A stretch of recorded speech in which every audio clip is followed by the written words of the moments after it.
welcome in, you guys. Last year we had a panel that was called From Planning to Pixels, and this year we're doing Pixels to Market. We're basically going to cover very similar subjects that we did last year, but we have some new point of views as well as a new addition to our panel. This is Russ Kumro from Kumro Games. He's working on a game called Jam, and Jelly. And of course, I'm Saru. I work in a game called Yuki, and Sergio Alessandro working in a game called Ninja 1 and 2 for the Nintendo Switch, and he's working on a new game as we speak for the Game Boy.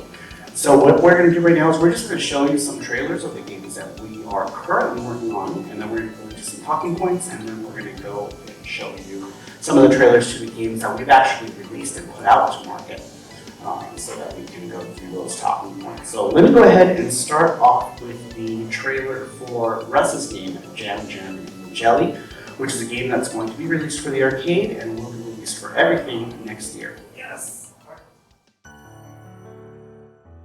Insanity is doing the same thing over and over again, only to expect different results. That pretty much sums up the last few years of my life. Come to think of it, I really don't know how long it's been now.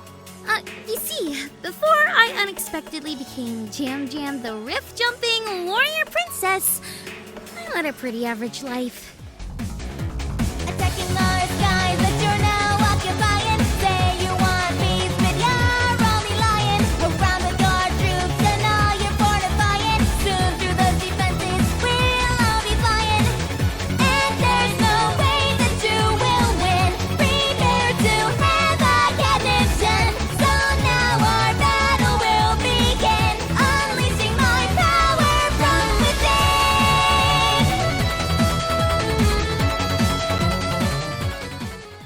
Jam and Jelly. The nonsensical, high-tactical, 110% cute 'em up. Alright, so that was a trailer for Jam, and Jelly by Kumro Games. Next, we're going to show you a game that's being worked on for the Game Boy by Sergio Alessandro.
So this game is being worked on in GB Studio, and it's going to work on real hardware. So if you have a Game Boy, you'll be able to buy this game and play it on a cartridge when it is finally out. And we'll go into those talking points as far as how he went with the game creation and whatnot. But speaking of real hardware, the game I am working on is a game called The Nyanja.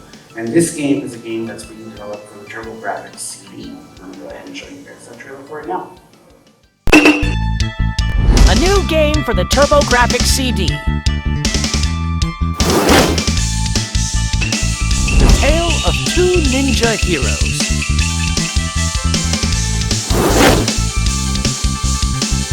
Our call to action.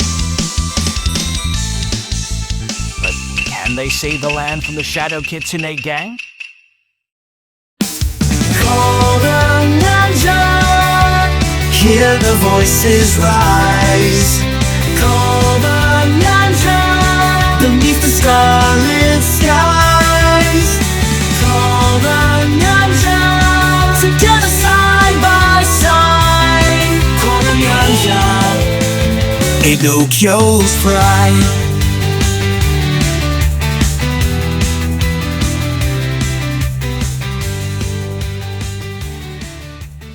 Coming soon. Right, and that was the trailer for my project called The Nyanja, which Sergio is actually the composer for. He's the music composer for this game, so we've all got ties with stuff.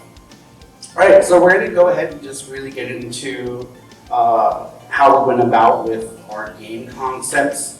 For this one, did you want to go ahead and start with it, or So yeah, for Jam Jam, I guess really the concept is kind of silly. I just wanted to make a shooter. I wanted it to be kind of wacky and silly, so that way I could kind of do whatever I wanted with characters or bosses. And I just came up with a name. First, I had no clue what the game was going to be about. And I thought it'd be funny practice to start with the name of the game, and then have the name of the game dictate the characters, and then have that just kind of assemble the rest of the game from there. And I think it worked out really well for this one, and I might try it again in the future. But yeah, it's kind of a weird way to do it. I just wanted to do a shmup, and I came with a name, and I let the name literally dictate who the character is going to be. And just work backwards from there. I love the idea of your game, and I think the whole octopus cat thing, whatever she's on, is freaking adorable. Which, by the way, if you guys stay throughout the panel, we do have things that we want to give you. We have some art prints as well as some pins from Jam Jam and Jelly as well. So if you guys stick around, we've got some goodies for you. But now let's go to Sergio and his idea for Kurohi.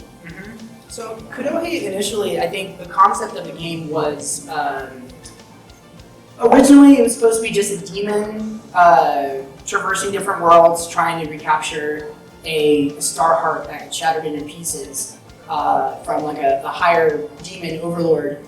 But I think in thinking about the concept, and this is more so like refining the game concept idea, I figured I didn't want it to just be, it was a Mexican folklore demon that goes by the name of El Cucuy, and that was going to be the main protagonist of this game. But I figured, you know, what if I'm going to take a step back, and instead, why don't I focus on creating a character who falls into this like underworld that I've called Depthia. What she can do is she can go visit these different worlds and deal with El Cucuy in Mexico, Jiangxi in China, yokai in Japan, and you know, folklore demons like that, but around the world, trying to recapture her shattered star heart because each one of them contains a piece. And so it was one of these where the process itself just continued to be refined and refined. And like, well, what if I do this? Well, what if I do this?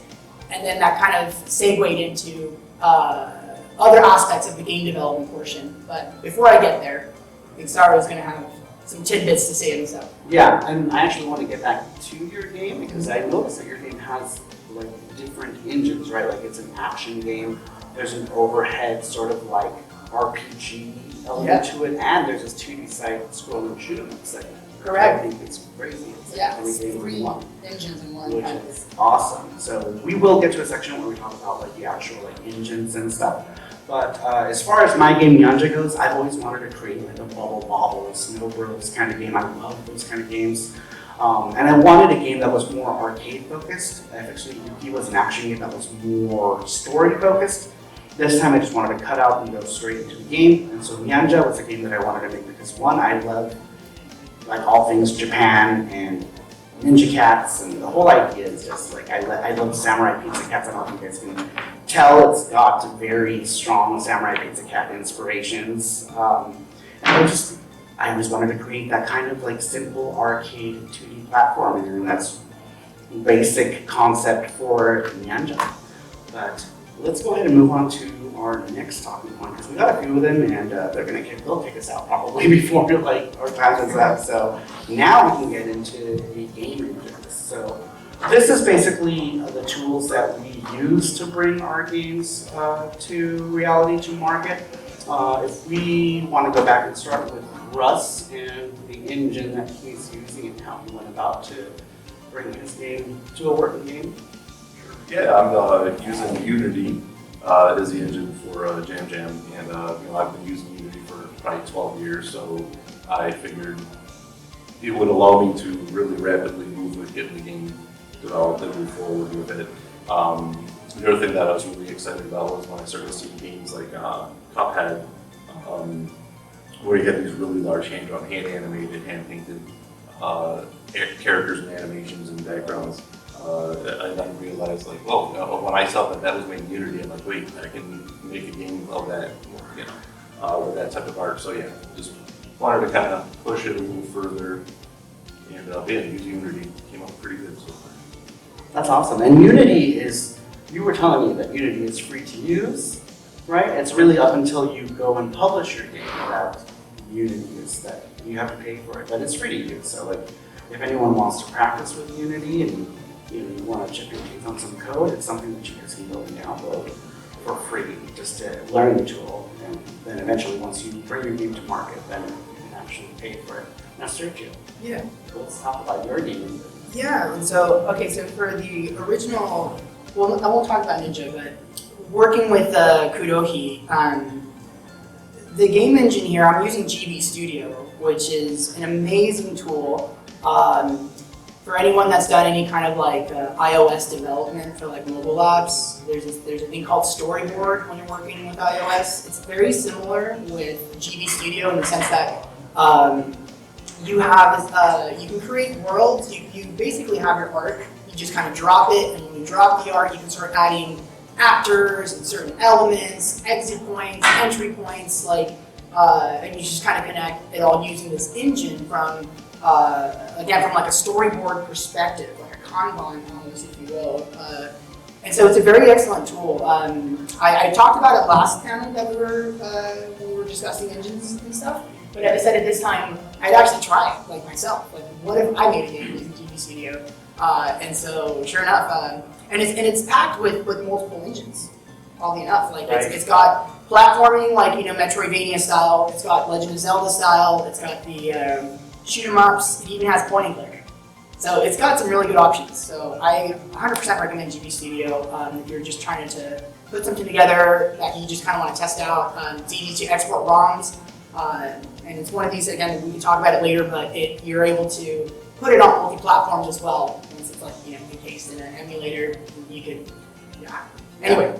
And GB Studio is very user-friendly, so you don't need to know a lick of code. Now, you can actually sideload code into it if you want to make things work specifically. You can do that, but you don't need absolutely no code to get started. So, like, if you guys wanted to go out and make a game tomorrow for a retro console, you can go and start with GB Studio. It's a very visual program, so it's basically you have nodes that you connect together to make all your events happen.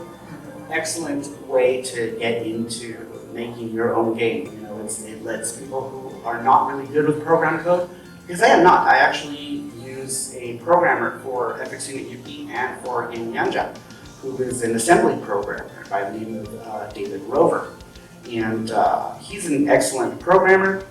I am not good with programming. I am good at making the game ideas, making the game arts, making the sprite art. When it comes to programming, I'm not very good at it, so I have an assembly programmer for that. But GB Studio lets you just create games without having to know any code.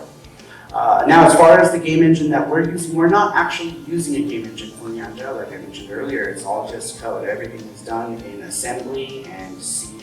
So it's lines and lines of code compiled together to create a game just like games were made back in the old days. And even though the TurboGrafx 16 PC Engine does have better tool chains out there, David Rover, our programmer, actually wrote some of the best documentation that you can find if you're interested in learning PC Engine TurboGrafx development. But let's go ahead and get to our next talking point, which is the music and the sound effects. And thankfully, we have our expert on music and sound effects. Sergio Alessandro is going to go ahead and take us through that. So I think depending on the type of game that you want to make, it really does determine your approach to sound design. One of the first games I wrote music for was actually using a form of assembly code. It was for the NES, and I knew what I wanted to write, but the limitation I had to work with was writing my music in hex values where one section was for the rhythmic value of the note, and one section would be the note pitch. So I had a range of limitation as well as to how low my notes could go and how high my notes could go. So in these constraints of of like how I can actually make the music within the game, I had to start thinking, okay, what can I do? What can I write that's going to be fun and upbeat and it's going to fit this like ninja, high energy kind of game? And so then part of my process of designing the music in SFX was because of these limitations now. Like that drove my my creative process in this aspect. Versus something like, so there's two ways of writing too. You can just write music like using a DAW, digital audio workstation like Logic, Pro Tools, FL Studio, or you could write using what's called a tracker. In a tracker, ultimately, your music cascades, and you have to literally write stuff line by line, and that's how you would write music for like the NES, Super Nintendo, Sega Genesis, Game Boy, even the Game Boy as well. So even in GB Studio, if you guys want to do music, you will have to work with a tracker. Fortunately, the built-in tracker in GB Studio, I like. There's an external tool called Huge Tracker that's also for Game Boy. I don't really recommend because things overwrite each other as you're trying to like compose this. This cell gets overwritten by this, and it's really wonky. So I don't recommend that. But again, GB Studio is fine as is. But just to kind of summarize this now, ultimately. Again, it depends on the kind of game that you're going to be writing for that will determine your SFX and the music. And again, I would say network with people that you know to get ideas, you get some music for you. Like Saru and I have networked multiple times on, even for Ninja, when it was being released on Nintendo Switch. Like, hey dude, can you give me some art and I'll give you some music? It's like, deal. And so we'd be exchanging services that way too. But yeah, again, just to kind of wrap it up, I think sound design is going to really be driven by the kind of game you're going to make, whether it's going to be upbeat, chill, I don't know. So. Now we actually have an example of some of the music that he's made for the game that he was talking about for the NES called Ninja 1 and 2, which he made entirely in Tracker. And this next video is going to be a trailer of Ninja 1 and 2, which is Sergio's game that he made for the NES, and it was ported to the Switch. And that's actually this Switch trailer right here. It starts off Tracker, and then it goes real music. So this is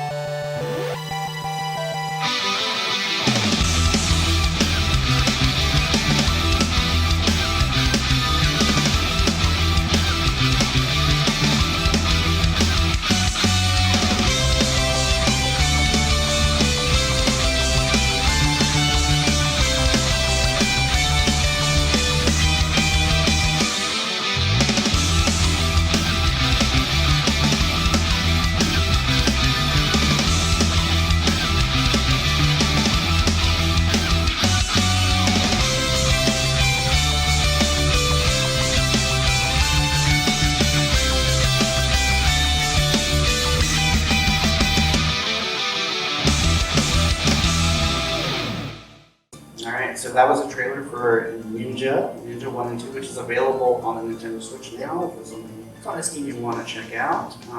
But that was his examples of music that was in Tracker, and then for the trailer he did real instrument stuff, kind of just to like make that trailer, beef it up a little bit more. But next we're going to go ahead and talk about mechanics and story. And working within your limitations, that's whether you've got limitations of color. For example, I work with the PC Engine. I'm limited for color is a big limitation. Game Boy is even more limited, right? As far as color space goes. So working with 16-bit consoles, I have to stick pretty much to 16 colors per sprite, with one of those being a transparent color, so I have to do all my sprites within 15 colors. My background's the same thing. It's like a 15 color background for Nyanja. But there are some tricks. You can always have more colors with layering different sprites together to create the effect that you've got more colors on the screen. But as far as like the story goes, well, that's really up to you, how creative you can get with the story. I'm the kind of person who daydreams all the time, so I've always got some sort of story ready to go. But what about you? Can you tell us a little bit more? Well, With Rust, his game is for PC, so he has absolutely no limitations whatsoever when it comes to creating his game. His game can be any number of colors or sizes or things like that. That really is all dependent on whatever hardware is running it. But I don't know if you wanted to go ahead and talk about maybe the game mechanics, since you don't really have any limitations to worry about, or maybe you do and you want to go into any of those limitations. Yeah, you're right, because it's a PC and a modern console game, very few limitations. Finding out that I could actually hit all the characters like full screen. Every character's on the screen is actually a high resolution where I could actually fill it in the whole screen and it's still crystal clear. And I just scale it down and it doesn't even slow down, which is amazing with today's hardware. So mechanics have been pretty interesting. And then the game itself, it's a shooter or a shmup, and I have a lot of more advanced scoring systems and things that I probably wouldn't want to even try tackling on a smaller, older console. So it just gave me lots of room to just be free with everything, and literally there was no. It's just as crazy as I could think it. I knew I could do it. No, because of that though, do you feel, because you have a wide range with like not much limitations, do you feel like it's a bit overwhelming, or is it? Do you still are you okay with that? How does that affect the process? Yeah. Does it take a lot of discipline to stay within a scope? Because knowing that you can jump out of your idea zone to do whatever you want since you don't have any limitations, is there a discipline to stay within that certain scope so your game doesn't go out of your original idea? I'm curious. Yeah, you're absolutely right. There was definitely several additional systems and things I wanted to add to the game that I just realized would have just blown the project completely in size, much larger, and also really the poor artist on the game. What a wonderful guy to work with. His name was Oscar, and he had to kind of reality check me a few times and literally be like, dude, I can give you 4 or 5 major animations with 32 frames each, for the different attacks and stuff, but we got to kind of scale some things back. So he kind of brought me back down to earth several times, which is good. And then I had to work with those constraints of what he gave me. And what was really kind of cool was I would explain to him what I was looking for certain animations, and that he would do it in such a way that initially it wasn't what I thought I wanted, but it actually turned out to be better pretty much every time, and it actually just made the game better and directed me unknowingly. So it was nice. It was a wild experience. It was a great. Did you run into what we call feature creep, when you want to implement too many features and then you have to wonder what has to be cut out due to limitations or scope or time? Yes, there were some special features I wanted to add to the game that I think will actually now serve as a complete standalone game project. As a result, yes, you're right. And it's one of those where sometimes you just gotta sit back and say, okay, this is enough. This one's done. But yeah, it's definitely, it's hard to, you get very excited and passionate about this stuff, and you just want to keep adding more. But yeah. I actually talked about that. Remember we talked about that on the first panel about feature creep with Epic Student Yuki. I wanted to add everything in the world because it was my first game. I was like, this game needs to have this and it needs to have that. And then the programmer's like, all right, you need to calm down. Okay, relax. And it's like, we could only do so much with 16 bits. And I'm like, oh, okay, But you get more creative with limitations, and I'm sure you'll be able to tell me a little bit about that, working with only 4 colors, a lot less to work with on the Game Boy than with the TurboGrafx 16, but you learn to get creative with your limitations. You learn to make everything look better with the colors that you have as best as possible. Now, I want to actually hear from you. Yes. Your creative process or your limitations with Kudo. Yeah, for sure. I think so. What's kind of neat though, because it's Game Boy Color, there are only 4 colors that you can kind of paint with, but you have an array of palettes actually. I think it's 8 of them or 10. It's kind of an odd number, but once you set your color palettes within a different section of GB Studio, you click on this, and now based on the way your art was made, because there are 3 specific colors that you get to choose are like different types of greens, and then one of them will be opacity, like Saru was mentioning. Transparency. The transparency, right? The transparent square. And so based on how that art is made, once you've chosen your color palette, you start kind of painting, like literally like Mario paint kind of thing over the actual pixels. And then that you'll get the colors that you want drawn out. And you can choose multiple palettes within the same window itself. So you're not super limited. You can, if you're good with colors, you can do some really creative stuff within the limitations of what that is. And so I just found that I think again the limitations really drove the decisions as to like. I feel like it forces you to be more creative. It does, and I think I like that. I like having a little bit of boundary because then I know that there's only so much I can do, and then what I do actually get done, I want it to be really good. I want it to be awesome. Yeah. And so I think and then again with mechanics too, skill creep happens quick. I wanted to integrate point and click too somehow, but I'm like, I feel like I'm just gonna be jumping around. It's gonna be too many different things. Like it's gonna be a little too much for the player to figure out. Like, okay, what am I doing next? Like, this isn't. I want it to be self-explanatory because I want to think about my user. I want to think about the player and what experience are they feeling as they're going through the game. It doesn't make sense to jump too often from Legend of Zelda style overhead view to Metroidvania, back to that and back and forth. Like, is it going to be, jostling or is it going to feel fun? Like, and so trying to find a balance within what I can work with and creating my own limitation so that I know I'm presenting you with a good product.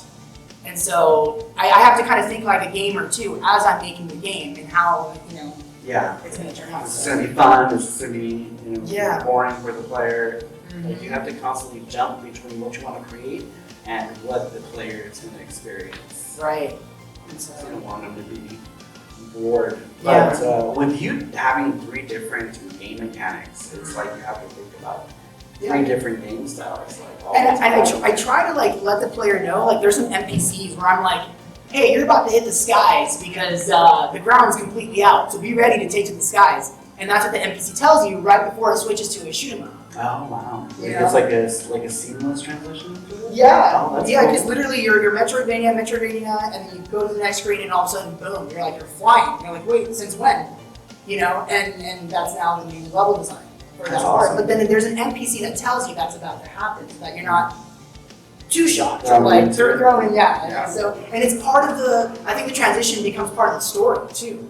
Oh sure. And so it's one of those where working with multiple engines, there's that in-between segue, much like when you're writing a paragraph as a kid in school, your transition sentences, it's almost the same thing, but you're transitioning, between the 2 engines. Right. Yeah. Anyway, that's how I dealt with it. Awesome. Yeah. All right. Oops. I don't know. Oh, wait. Oh, out of order. But yeah, I was gonna go into a little bit more about. We kind of did the same thing with our game. We made a game called Yuki before we started working on Ninja, and it was very similar. Where the game is an action game. There's also like 2 different style of shoot 'em up engines in the game, and so we jumped between the different things. That game was a lot more story driven than our game Ninja. Ninja is like just there's a little intro and then it's just an arcade game throughout the whole thing. But Yuki has like story points in it with characters telling you, hey, this is gonna happen in this next segment or what have you. And that's actually what this trailer was about. Is I was just going to show you guys our first game, Yuki. This is the Nintendo Switch trailer, but it's available for a number of things. For the PC Engine, TurboGrafx CD, Sega Genesis, Sega Dreamcast, Nintendo Switch, and then soon the Game Boy. But let's go ahead and look at this trailer really quick for Yuki.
next to Yuki, which is available on a number of different platforms.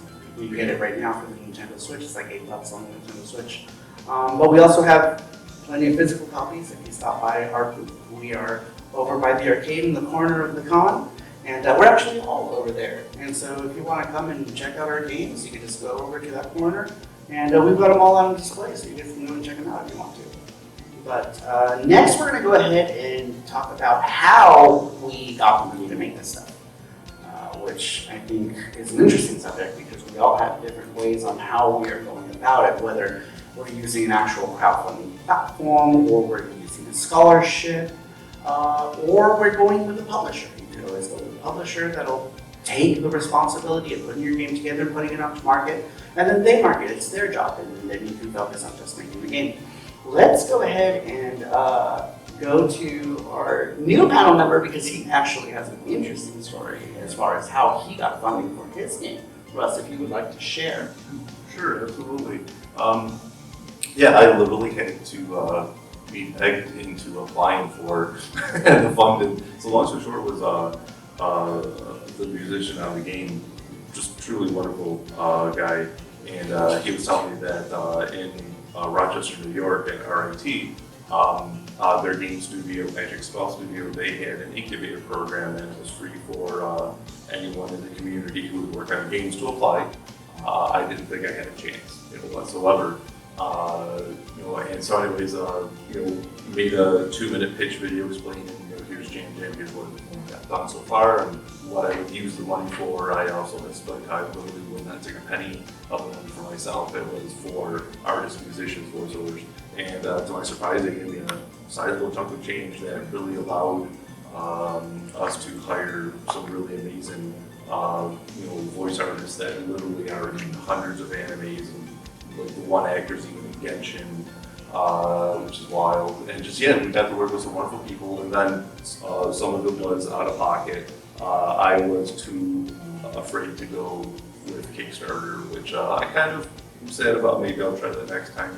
But at the same point, it's a little bit of a gamble, but it's been a lot of fun. But I will say, for anyone who's looking to get into video game development, and if you have a local video game development community, seriously, please check in with them. Sometimes you'll find that there are resources there they had no idea. Like possibly an incubator program for grants provided by the state, that sort of thing. It was just amazing how well that worked out. And ironically, that's how I was introduced to the musician on the game, who just, wonderful guy. And he was just part of that local community in Rochester. So we all just kind of worked with each other. And as you guys said, we do a lot of talent swaps with other people in the crew where someone's a 3D animator, we use it and so on. So good stuff. Yeah, so he's talking about, a grant. So he got a scholarship to fund his game, which is awesome. So if you are in New York, then, you can go through his route. But many states offer different programs. I wish I knew what they were, but a lot of different states offer similar scholarships for people who are into making their games. You have to apply, and I believe you have to give them. Do you have to do a presentation with your application too? Yes, I had to do a presentation, and part of the other deal, which I was excited about, was gave me a chance where they actually gave me a desk in their lab at the college, and I was just kind of asking, if you want to mentor any of the game design students as well while I'm there, always was just happy to get to talk to some other people. It's just an amazing all-around opportunity. And part of the deal with them also was that I'm going to release the Nintendo Switch version of Jam Jam on digital through RIT. So we'll actually be done for that release, which is also why you saw the RIT logo. Right. In the beginning, that logo was the trailer. Yeah, it's just a great community and great institution. Very cool. Yeah, so that's another great option. I went with crowdfunding via Kickstarter. So I did a Kickstarter campaign, and Kickstarter can be a very good way to get your money because Kickstarter puts your project out in front of many people's eyes. So then you have people backing your project who would have none otherwise backed your project. But with Kickstarter, it is also up to you to be your own marketing machine. Make sure that you get that information out to people who might want to buy your game, or know people who have this obscure console or whatever you're making this game for, and just word of mouth. Word of mouth is another good way to get people to recognize what it is you're making. Now, I will say that with Kickstarter, it can be tough because people who crowdfund your game on Kickstarter give you their money first and foremost when your campaign closes. That means at that point you already have their money, which is good because you need that money to pay the people who are making this game. But at the same time, those people are going to be on you about when you put your game out. So if you say my game was going to be out in a year, like I did in the very beginning, I feel like I really should not have done that because our game took about 2 years to make. When that year came out, where's your game? Where's FXC Yuki? Where do you live? It's like, oh, okay. You know, it's people get very impatient. So make sure your dates are at least within, I would say, a few months of your actual release, because people will hound you. But crowdfunding via Kickstarter is a great way to get the money that you need, and I highly recommend it. I would first, with Nyanja, we are doing a Kickstarter campaign, which we are going to launch at the end of the month. The difference with Nyanja versus FXP Yuki is that with the Nyanja, we're going to finish the game almost to completion. We're going to get to like 90% and then be like, I am comfortable now to do a Kickstarter campaign because I am at the finish line. So I know I can say, hey, this game is coming out in June, July, and people can expect that. And you know, I won't get any death threats or anything crazy like that. But yeah, crowdfunding is a great way to go. Now, another option is also going via publisher. Like I was saying earlier about the marketing, a publisher can market your game. They can also give you the money to make the game, or give you the money that you need to pay the people who are helping you make your game. Now, we do have Sergio actually went with a publisher. You want to share a little bit about the process of how that went? Yeah, so not Nintendo, like much with, I'm going to echo what Saru is saying. So I'll backtrack real quick. So the crowdfunding thing, I 100% agree. It's where I've had both my campaigns that I've done, both successful, both had finished products. So then all I had to worry about was hardware and getting stuff together, assembled, and sent out to people. One was done in 2 months. The other one took almost 2.5 years because COVID happened. And so chips were just unable to be sourced for these very, very special NES boards that we were doing for digital audio on your NES. So it's digital audio and digital video, both coming out of your NES with no modifications. Super cool technology, but it required these couple of specific chips.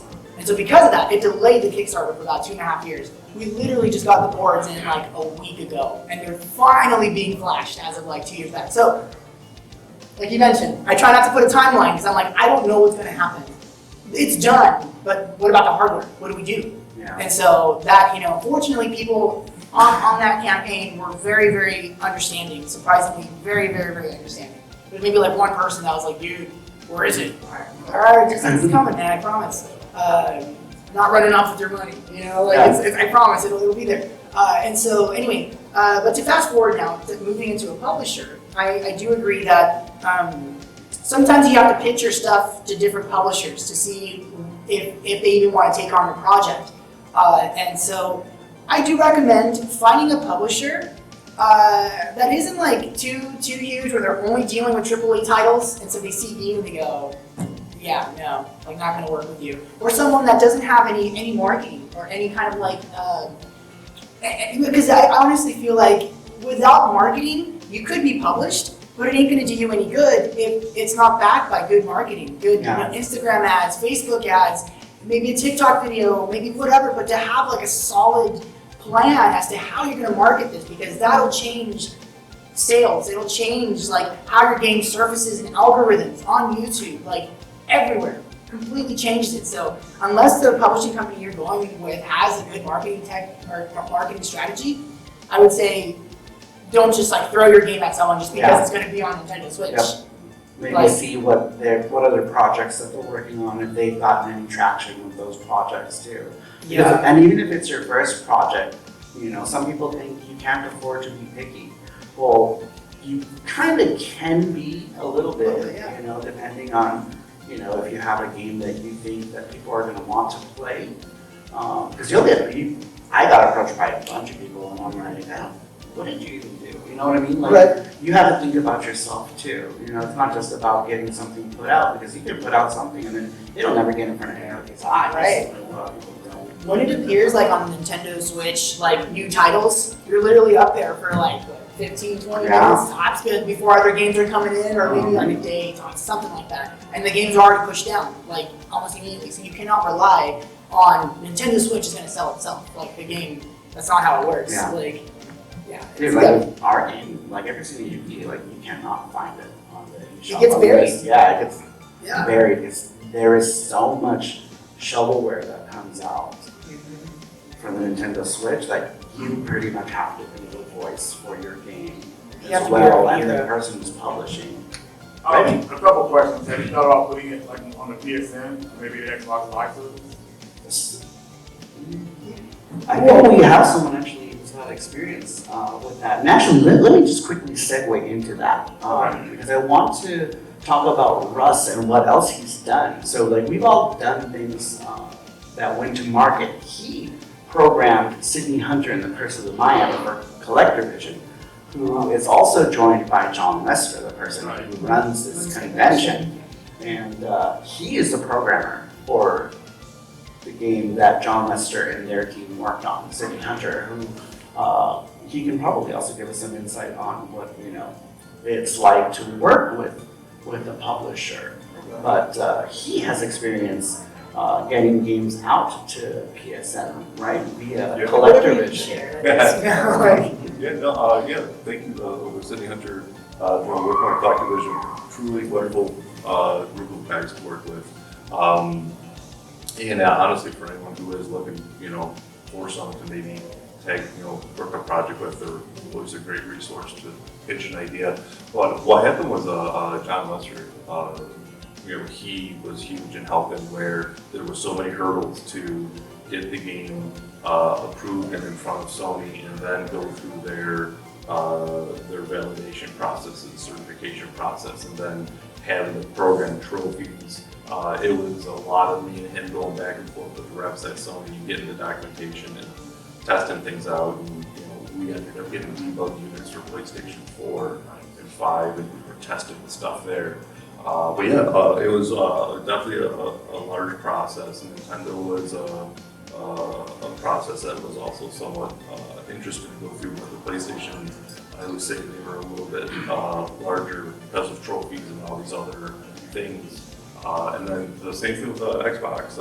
Their tools were even more different, and I ended up spending, I forgot what summer it was summer of 2003 or 2002. I spent almost the entire summer completely rewriting every line of input latching for Sydney Hunter because it wasn't working with the library the way that Microsoft had it implemented. Probably my fault, but it was a summer to get it up and running again and make it the physics feel the same for the jump and everything. But yeah, don't know if that helps.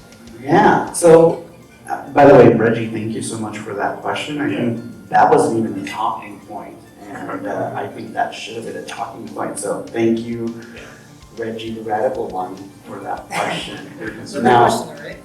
yeah. Oh, a couple more questions. As Sure. far as like each game, like for me, like F2 to Yuki, have you ever considered like making an arcade game out of it, like a beat 'em up type game? I would love to. The game as it is right now, since it's like so story driven, like I would want to maybe create like a whole new type of game. Yeah, like a beat 'em up or even a fighting game. Like how cool would that be? Right, like a fighting game, something that can, you know, people can just jump right into and play. It would have to be reworked for arcade, but I would absolutely love to do that. Our current programmer though, he is interested in making a beat 'em up. He kind of wanted to make like a Golden Axe clone, so maybe that's something we can rework into an FX Yuki game instead.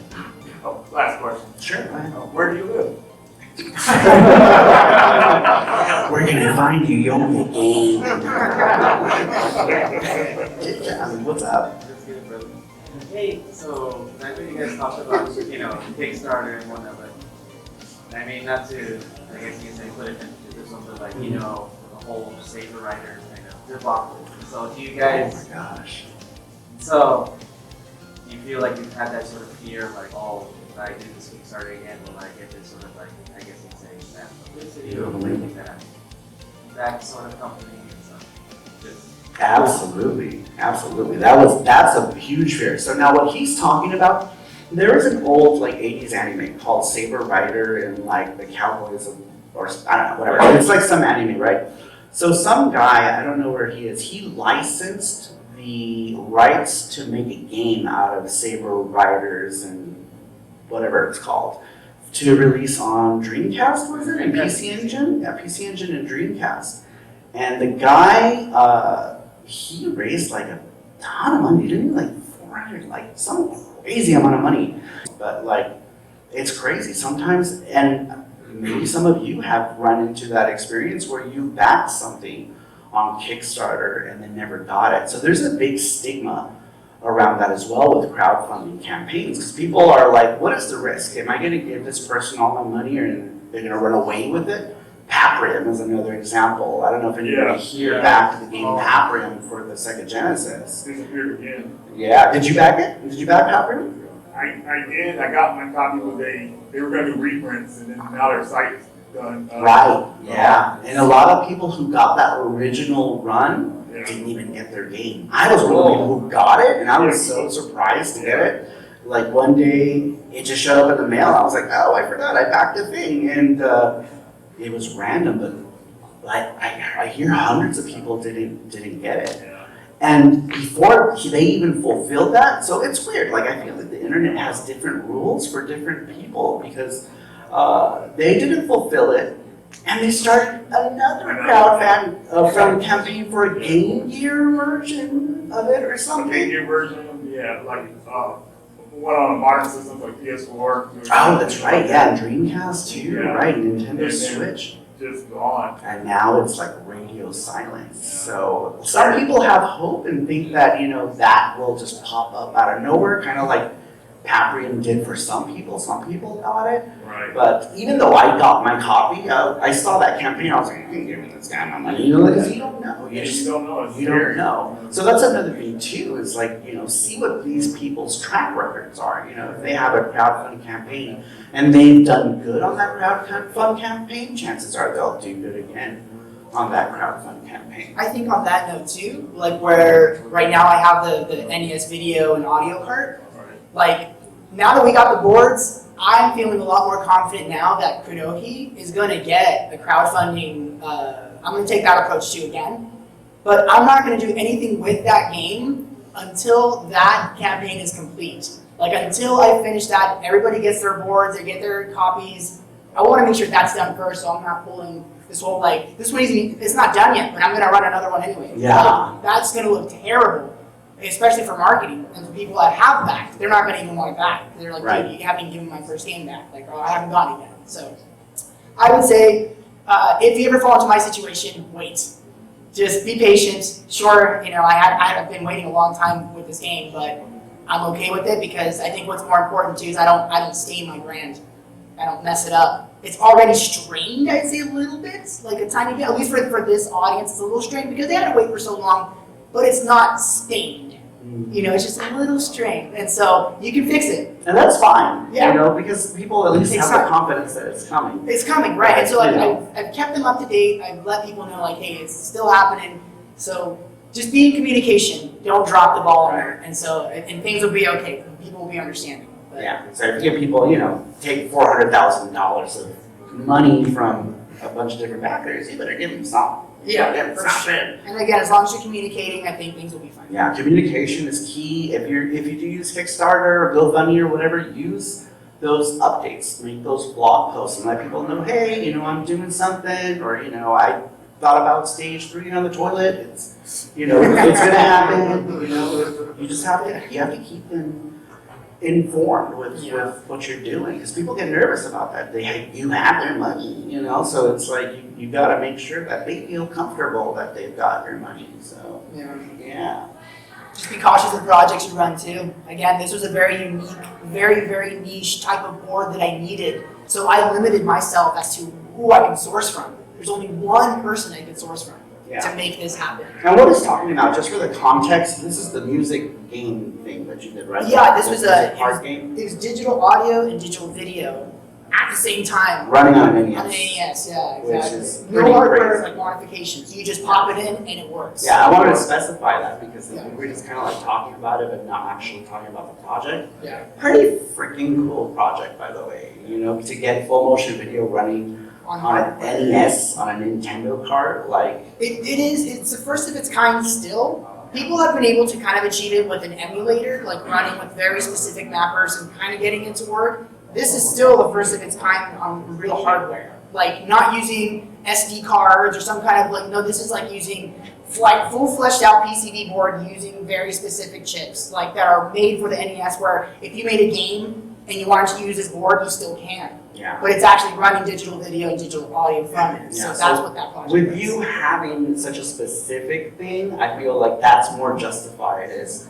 to why people are waiting, right? They're not getting their boards on freaking And I had to TV or explain AliExpress or whatever. How to explain this, how to let them know, like, this is the reason why. I can't just source from anybody. There's one person that does this. And we Super have to wait. specific, yeah. Yeah. So that's, I understand that, you know, like I get that. And that's part of the communication thing. As long as people know that too, you explain the intricacies of why, hey, this is, you know, a crazy piece of hardware and we're waiting on parts because, you know, we can't get them. So as long as you're talking to people, it's fine. Yeah. Now, really quick, I just wanted to circle back to Russ because Russ, like I said, programmed for Sydney Hunter. I would like to show you guys a trailer for Sydney Hunter, if I can. It's actually a really cool trailer that was made by Joel from Media Glitch, who couldn't be here, unfortunately, because he had a family emergency. But this video is hilarious, and I think you guys should watch it. So, we're gonna Yeah. you know what I'm talking about. Yeah.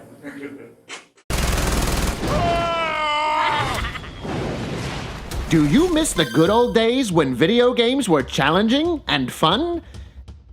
Then it's time for you to play Sydney Hunter and the Curse of the Mayan.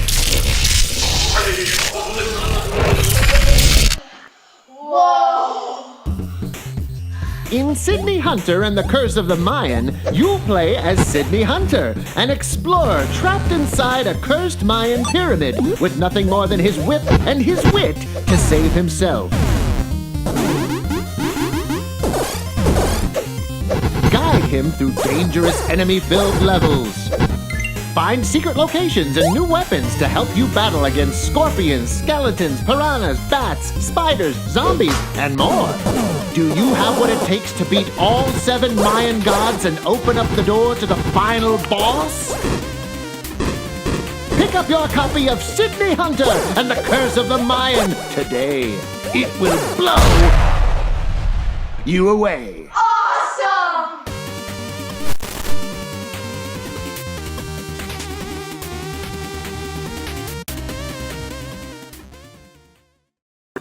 Yeah, great trailer. The PS4, well, I know they're still working on getting the Switch version.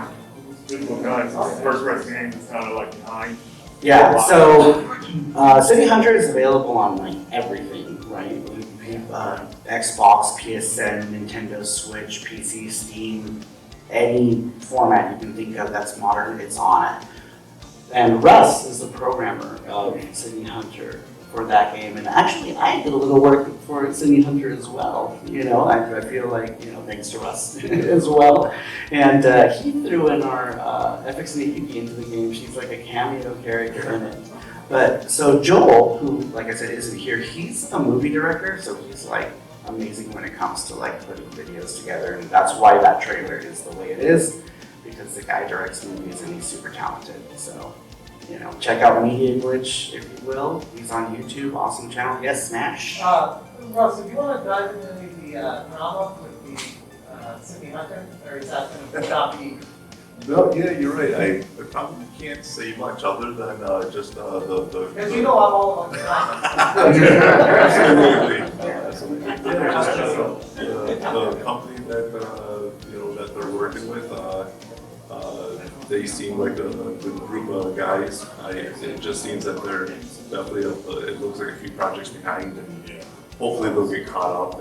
But you're right. I personally had bought a surprisingly large amount of copies of the game for myself that I cannot wait to physically get to hand out to friends and family that I have annoyed for 10 years talking about how cool this game is. But yeah, hopefully it goes well and you know. Do you have like a time frame on it? Like, no? No, unfortunately. Yeah, because that's that's all the publisher, you know. So he's, Yeah. Yeah. Steer clear. Yeah, I can. Maybe you can. That's awesome. Thank you, sir. Thank you for that polarizing question. I'm just checking out Spanish 18 on YouTube. Do you guys have any more questions? Yeah, so now it's the actual like Q&A. You guys can ask whatever you want till we're done here. So I got a question for Russ. Sure. You still be interested in having Reggie do the voiceover of one of your characters in your game? I know, I think so, absolutely. I finally got to check in with Reggie yesterday. So yeah, basically I got a voice left from Reggie and one more person, and can't wait to get them in. The goal with this game, I'll tell you, was just people that I love watching on YouTube and Twitch. I wanted to get as many of them as put into the game as possible, just as a thank you for all the years I got to watch their content with Reggie. You know, Saru's voice in the game, and I probably got about 12 or so Twitch and YouTubers that all were nice enough to do small boss voice roles in Jam Jam. Yeah, but no, Reggie, can't wait to have you in there, please. Actually, you had a question, right? Oh, yeah. I think you mentioned that you had 90% of the game down before you started Kickstarter. Yes. Well, how do you work for a year? Do you pay out of your own pocket? So I'm paying out of pocket for certain things. I was lucky enough with Sergio, like he's super patient. He's willing to wait until whenever for, you know, us to get actual funding to do so. But since I do most of the art for it, I didn't really have to worry about that. I did all of the art for it. So I didn't really have to worry about the artist. I didn't have to worry about the composer. So when I was doing FXU Yuki, that was a lot of out of pocket before I got the money. And at that time I was working my job and doing like the YouTube thing and the game thing. So I had a lot more expendable income, so it didn't really matter that I was paying out of pocket. But like if I had to do that now, that would be tough because I don't have like a normal 9 to 5 anymore. I do just a bunch of little odd jobs or, you know, graphic artwork. I do a lot of freelance work now, so that would have been hard. So I'm in a lucky situation right now that I have, you know, Rover, who I worked with before, and Sergio, who's super patient. The composer who is changing my chip tunes from the Genesis to the Game Boy, I also have to pay. But I also found out that somebody does Game Boy tracking as well. So That's good drum tracks and great drum sounds too, man. Sergio I got was you. the rest of them. I got you, man. No, really. No, but I mean, like, in that instance, I don't, like, you know, split the work between a few people is also good. Like, when we did the Genesis music, that was between 3 different composers to do it. So it's not bad to split the work between a few different people too, because you'll have some people who are willing and more patient than others, you know, so it's good to, if you can split the work between different people, that always works too. It's also better on your overall workload as well. So if you can put together a team and you have the ability to manage that team, I think that's where I am good at. I'm good at managing my ideas with the people that I work with. And I'm lucky to work with people who are super easy to work with. Sergio is one of those people who's super easy to work with, so that helps. But to answer your question, yes, there is some out of pocket for sure, and that's smashed. So 2 questions. First one, Sergio, or Ninja was your game, correct? Yes. Did you ever consider that on Switch? Yes. But it looks like it's 8-bit. Mm-hmm. Is that potentially something you could? It was on Nintendo. It was. Oh yeah, that was the initial run actually. Ninja 1 and 2. Ninja 1 was its own standalone game that I had like a limited run production in PRGE back in like 2016. And it was here. Or no, not here, sorry, PRGE in Portland. It was at a convention. But yeah, so, and then shortly afterwards, I think a year later, I did Ninja 2. That also had a limited run. I think it was like 15 shells, 15 carts. And then afterwards, I ran a Kickstarter campaign and I said, it's called Ninja 1 and 2 now, and it's 2 and 1. And I had one of my buddies overseas do the programming so that both games could be on one cartridge, and when you hit reset, like it brings you back to that screen. But you play 1 or 2, which were initially like Mario. exactly. It's exactly how it is. Yeah. Awesome. And so, but yeah, but it was originally, and that was the Kickstarter campaign for that was for NES NES shells. Parts, yeah. It was for to get an actual cartridge. And then I also gave up. What's it cost? Like for a small one. For a small, well, it depends because the smaller the run, the more expensive your boards are going to be. You know, it could be as cheap as like 10 to like $12 per board, but as high as like almost $20 per board because you're doing such a small run. And so you're being charged because they have to. So one of my buddies at Infinite NES Lives, well, it's his company. He makes his own boards in his basement. Like that's his like. He's got all kinds of 3D printing machines everywhere, and he just literally makes these things there. So if it's a small run, like he's got to fire up all the machines, get things going, and it's just like, is it worth his time to just do 25 boards versus can I get 200? You know, that's a lot. So, but anyway, so it really depends. That's your board. Your shells are about $5 a pop. The box itself is about $10 a pop. Manuals are about $1.50. The label itself on the cartridge about $1, maybe 50 cents. It depends on who you go with.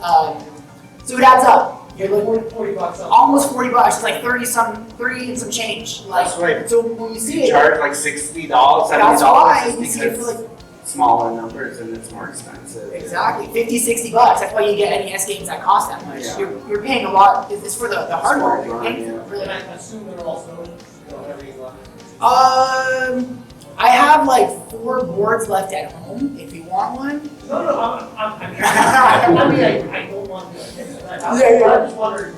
I do, and I have. I think again, I have like maybe anywhere from like 4 to 6 boards left. I have a ton of boxes and labels and stuff still, but these boards, like I'm running low. So if you want one, I would say get it soon because once I'm out, I might not place an order for a while until I see more interest. Yeah. Yeah. Well, we can chat on the floor. Oh, for sure, yeah. And the follow-up question. Yeah, thank you for that. Yeah. I guess it's a question for all 3 of you. And I know Saru already kind of touched on it. For the future, you're looking to make a fighting game, but you guys, you're always thinking about what's next. Just curious if you have like an idea. I know you're not there yet because you're still working on what you have right now, but you have any kind of future concepts of what you do?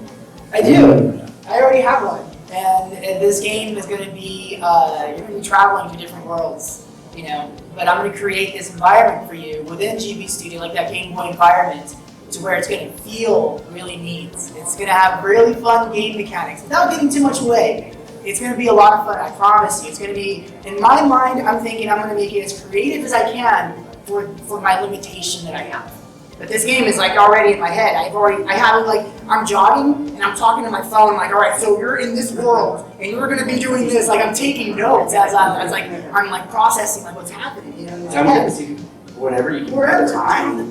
And I'm sure that's the moment where you're like laying down sleeping, you're like, nope, I gotta get up and write this down before. Yeah. That's so true. The moments too where I'm like writing for Saru and like it hits me. I'm about to fall asleep. I'm like, no, I have to write this. I have to like play this real quick because it's such a good melody. I don't want to lose it. And so, yeah, well, you know that. Yeah, music from you at like 4:30 in the morning. I'm not asleep yet. I'm still working on stuff. Yeah. But yeah, that's me. So I don't know. Like you guys have your own, like your creative process. Well, did you, to smash JT's question, the project that you're working on? Or at least a concept, working on something. Yeah, at high level, I guess I thought about it for the last year, and I think I've decided, literally, I may find, for the next several years, I literally just want to focus. I just feel that shmups are a niche market, especially for newer systems, and I just think I really want to focus on a few more. There'll be different, like vertical, horizontal. I've even looking at a prototype for an isometric. For parts, but the goal is I think James is going to be a 3-part series. So we'll get the first one out. The second one will be a side story with totally different characters and introduce other things, and then wrap up James with part 2 at some point.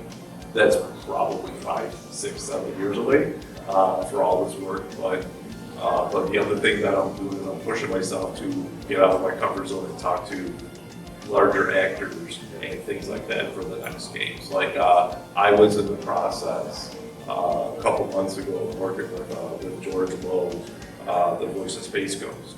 And he passed away sadly about a month or so ago. And his agent getting priced into what it would take to get George on board to do one of the big tough guy characters for the next game.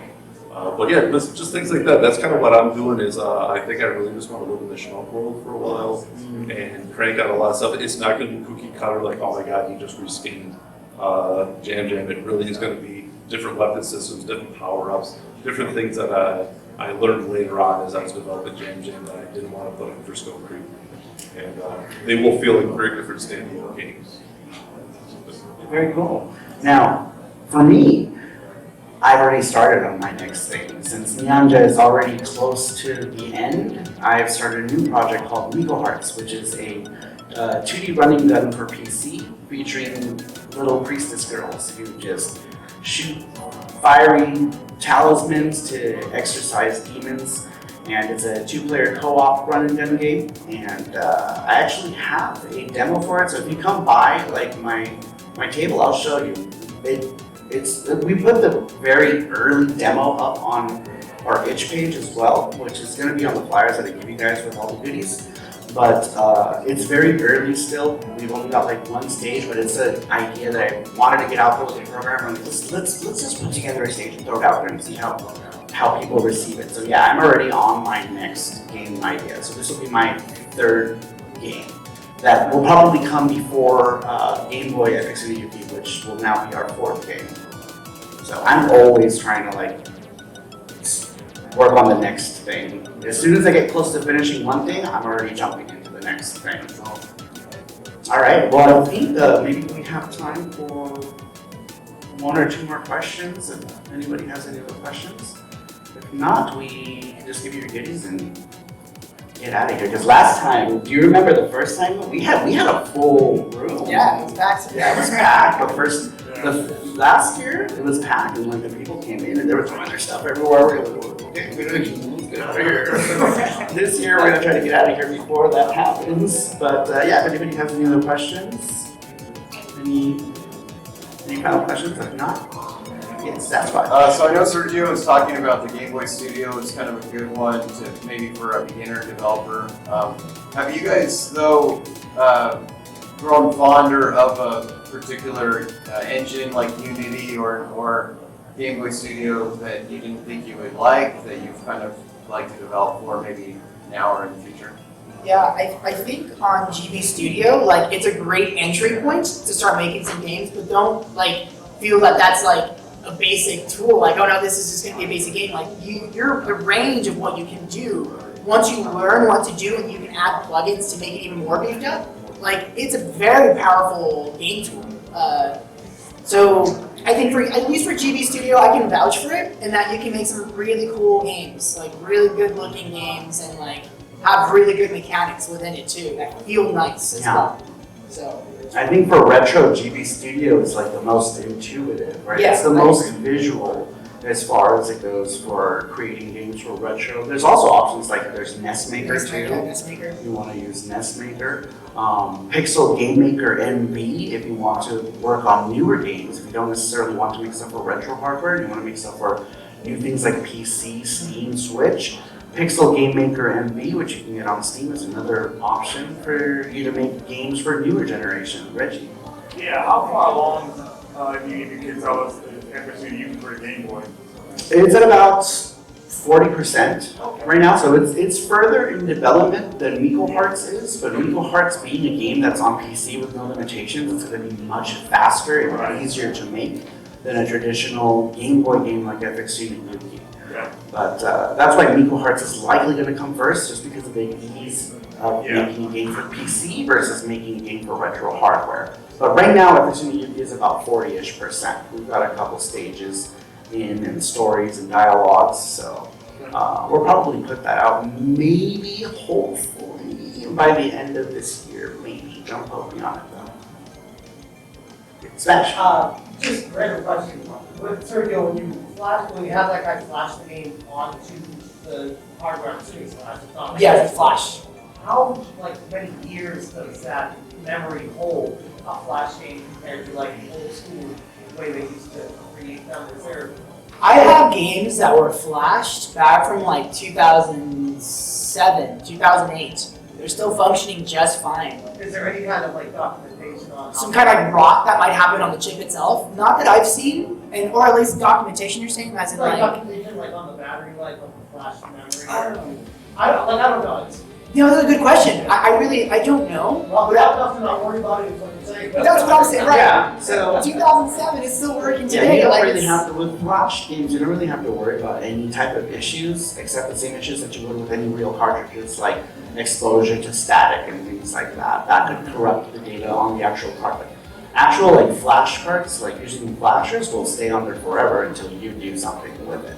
So you don't really have to worry about that. Though a lot of games are done legitimately, you know, where it's used, you know, they go through like PCB way or whatever, and they put it on actual ROM memory that can never be changed or flashed. Yeah, so the cards we're using, they're flashed, like either using Infinite NES Live's like their own flasher, or I'm using a copy NES. They're super rare now, but from Retro USB, using his tool and his flashing program to flash the music cards and the video cards. Yeah, so. Okay, But yeah. and I think that's gonna be it. Yeah, great panel, guys. We're gonna go ahead and thank you guys. I really appreciate everyone here today. Thank you. Nerd Strategy, thank you for filming our panel once again this year. I really appreciate it.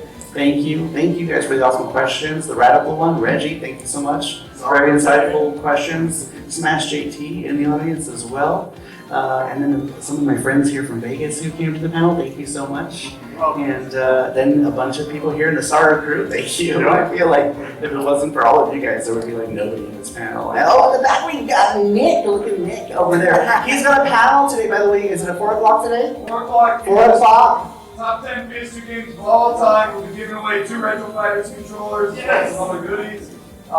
Very heavy crowd interaction. This is going to be voted on who wants what games in the top 10. Dude, that's gonna be a bloodbath. Could you imagine having an hour to try to figure out what are the best 10 PS2 games? People are gonna be punching each other. And Elvis Roa. Elvis Roa is our usher over there. Thank you so much, Elvis Roa. I really appreciate it. What room is your panel in, Nick? This one.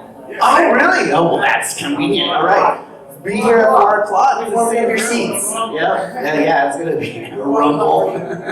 All right, you guys, I really appreciate everyone who stopped in here tonight. You guys are awesome. Thank you so much. We've got some goodies for you. Please don't leave. I want to go ahead and give you guys some goodies from Nyanja, some goodies from Russ provided some pins and stuff from Jam and Jelly. So please, if you Oh, I got pins too. Sorry, I forgot to mention. Oh, do you? Oh, are they in there? They're in my bag right here. Oh, sweet. All right. Well, he's got some pins as well. All right, you guys. Thank you, everybody, for coming. I really appreciate it. Thanks, everyone.